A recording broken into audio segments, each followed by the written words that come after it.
अस्सलाम वालेकुम, बिस्मिल्लाहिर्रहमानिर्रहीम। नाज़रीन, आप देख रहे हैं तारक इस्माइल सागर ऑफिशियल यूट्यूब चैनल। मैं हूं प्रोफेसर हाफिज़ खुर्रम इकबाल, यूनिवर्सिटी ऑफ सियालकोट के इंटरनेशनल रिलेशन डिपार्टमेंट से और गिफ्ट यूनिवर्सिटी के पॉलिटिकल साइंस डिपार्टमेंट से आपकी खिदमत में हाज़िर हूं। सबसे पहले आपका शुक्रिया अदा करते हैं कि आपने अपना कीमती वक्त इस चैनल को दिया। नाज़रीन, जो आज अहम तरीन मौज़ूआत हैं, जिनमें से एक इंडिया का है और दूसरा पाकिस्तान का, आपके सामने डिस्कस करने हैं।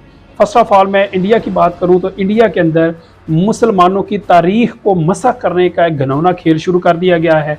वहाँ पे जितनी भी उनकी निसाबी कुतब हैं और उनका जो करिकुलम है, वहाँ से मुसलमानों की तारीख के हवाले से जो अबवाब थे उनको निकाला जा चुका है और मज़ीद निकाला जा रहा है।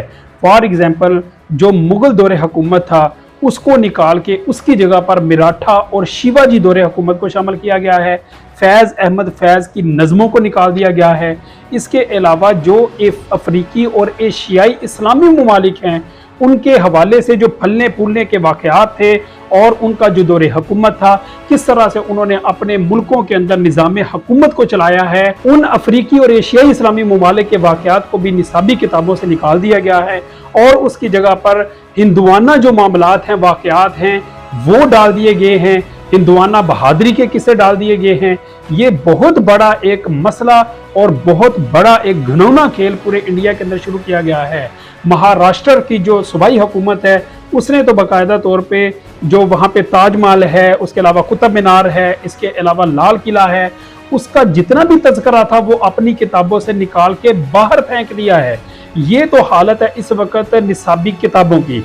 इसके अंदर शामिल है Indian central board of secondary education और जितने भी सूबाई हुकूमतों के मातहत जो बोर्ड्स हैं, ये तमाम लोग मिलकर उन्होंने एक पॉलिसी बनाई है कि मुस्लिम जितने भी अदवार हैं उनको निकाल के उनकी जगह पर हिंदुआना अदवार को शामिल किया जाए।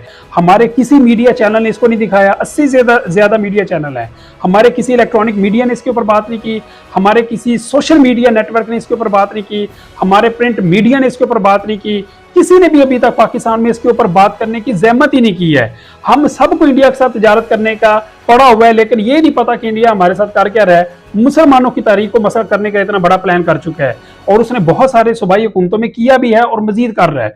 जैसे महाराष्ट्र के अंदर उसने ताजमहल, कुतुब मीनार, लाल किला, इसके तज़किरों को सिरे से गायब कर दिया है। यानी आपको तज़किरा ही नहीं मिलेगा किसी भी किताब के अंदर। ये देखिए कितना बड़ा एक खेल खेला है इंडिया ने मुसलमानों के साथ। इसके अलावा आगे हम शहरों की बात करें तो जब से योगी आदित्यनाथ यूपी का उत्तर प्रदेश का सीएम बन के आया है, उसने अब जो काम किया वो कहता है कि जितने मुस्लिम शनाख्त वाले देहात हैं, तहसीलें हैं, कस्बे हैं, टाउन हैं, ज़िले हैं, सबके नाम चेंज कर दो।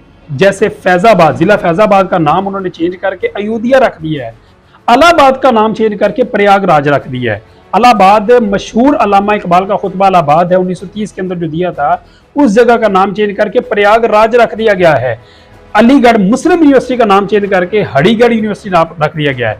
अब देखो कि मुस्लिम शनाख्त वाली जो भी चीज़ें हैं उनको चेंज कर दिया है। इसके अलावा जो मुगल सराय रेलवे स्टेशन था उसका नाम दीन दयाल अयोध्या जंक्शन रख दिया है। यानी कोई भी एक जगह ऐसी ना मिले कि जहाँ पे मुसलमानों की शनाख्त ज़ाहिर हो। सिर्फ यही नहीं, आगे ज़रा सुने कि जो दिल्ली के अंदर इन्होंने बेगैरती की है, बीजेपी की हुकूमत में इन्होंने बाकायदा तौर पे 40 देहातों की लिस्टें मंगवाई हैं।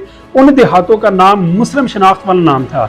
जैसे मोहम्मदपुरा नाम था, उसका इन्होंने चेंज करके माधुपुरम रख दिया है।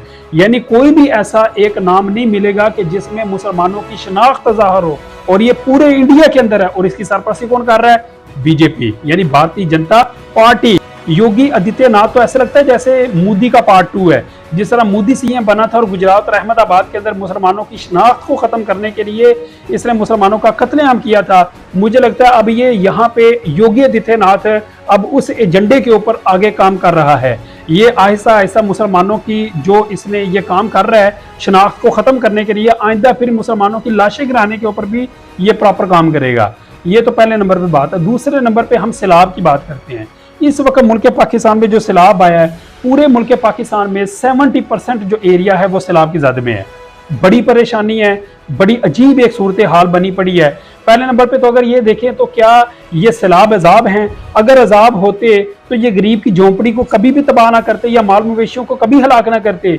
ये तो सरासर हमारी वाटर मिसमैनेजमेंट है। ना हमने डैम्स बनाए हैं, ना ऐसे लोग हमने ऐसे इदारे बनाए हैं जो बर वक्त एक्टिव हो सकें। बहुत बड़ा ये इशू है पाकिस्तान के अंदर। ना हमारी इंतजामिया इस लेवल की है कि दरियाओं की गुजरगाहों के करीब जो आबादियां बनती हैं उन आबादियों को बनने से रोक सके। ये इतनी प्रॉब्लम्स हैं कि पाकिस्तान के अंदर 2010 के अंदर भी सैलाब आया, 11 के अंदर भी आया, 13 के अंदर भी आया। यार क्या हो गया कि इन लोगों ने उस सैलाब की रोकथाम के लिए या आगे कम से कम ऐसे डैम्स बना देते कि पानी जो है उसको वहां पर इकट्ठा किया जाता और पानी का जो एक इकट्ठा होना था उसकी वजह से बिजली बना सकते थे, और बहुत सारी ऐसी चीजें हैं कि आप पानी को यूटिलाइज करें। ये ऐसा काम इन्होंने कोई नहीं किया, ये मिसमैनेजमेंट है। अब जो बाहर के ममालिक पाकिस्तान की इमदाद दे रहे हैं, कितने ममालिक हैं जी। बिलावल भुट्टो साहब गए थे अमेरिका के अंदर और उन्होंने 1 खरब 30 अरब रुपया इकट्ठा कर लिया है। ये पाकिस्तान पीपल्स पार्टी की रिपोर्ट है। इमरान खान साहब ने टेलीथॉन के जरिए 500 करोड़ रुपया इकट्ठा कर लिया है। ये भी जनाब पूरे पाकिस्तान ने देखा है। लेकिन मसला यहां पर यह है कि ये फंड लगेगा कहां पे और लगाएगा कौन। आप देखिए कि पहले भी पाकिस्तान में जो तुर्की की खातून अव्वल है उन्होंने हार दिया था सैलाब ज़दगान के लिए, और जनाब हमारे वज़ीर आज़म सैयद यूसुफ रज़ा गिलानी तो उस वक़्त उन्होंने हड़प कर दिया, दोबारा से फिर हार दिया, फिर उसको गायब कर दिया। ये तो ऐसी सूरत हाल है पाकिस्तान के अंदर, पॉलिटिशियंस का ये हाल है। अगर सैलाब के जितने भी इलाके हैं उनके ऊपर काम करेगी तो वो आपकी मजहबी तंजीमें करेंगी, आपकी रिफाई तंजीमें करेंगी। कभी भी ये पॉलिटिशियंस ये काम नहीं करेंगे।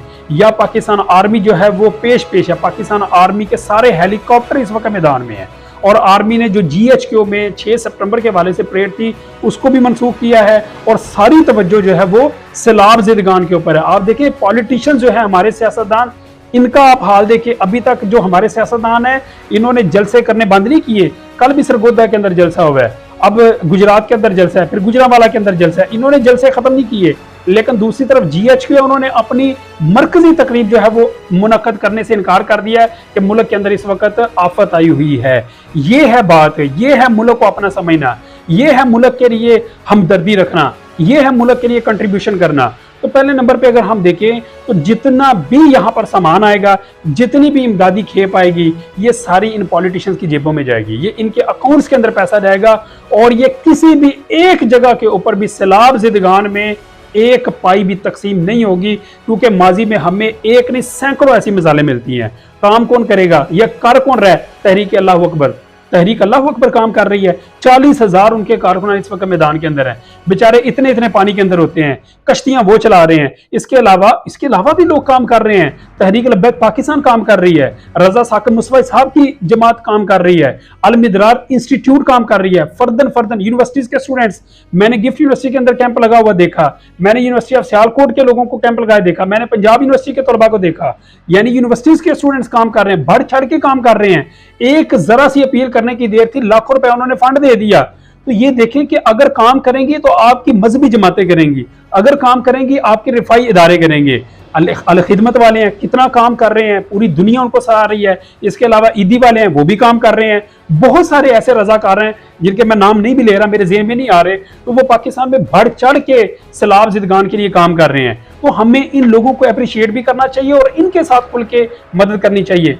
मेरे हिसाब से जो ओवरसीज पाकिस्तानी हैं उनको भी इन लोगों को प्रायोरिटी देनी चाहिए, इनको अपने फंड दें ताकि ये तंजीमें जो है आगे अपना फंड जो है ये सैलाब ज़दगान तक पहुंचाएं, और ये पहुंचा भी रहे हैं। अभी यहाँ सियालकोट से इतने लोग हैं, वहां पर जो है वो इमदादी काम कर रहे हैं। 10 ट्रक तो कल डस्का से जा रहे हैं। इसके अलावा 4 से 5 करोड़ रुपया तो तहरीक अल्लाह अकबर अभी तक लगा चुकी है। ये मैं आपको एक ब्रीफ सी चीजें आपके सामने रख रहा हूँ। तो बात करने का मकसद ये है कि पॉलिटिशियंस जो हैं इन्होंने कभी भी पाकिस्तान की खैर खाई नहीं करनी, इन्होंने स्टेट की खैर खाई नहीं करनी।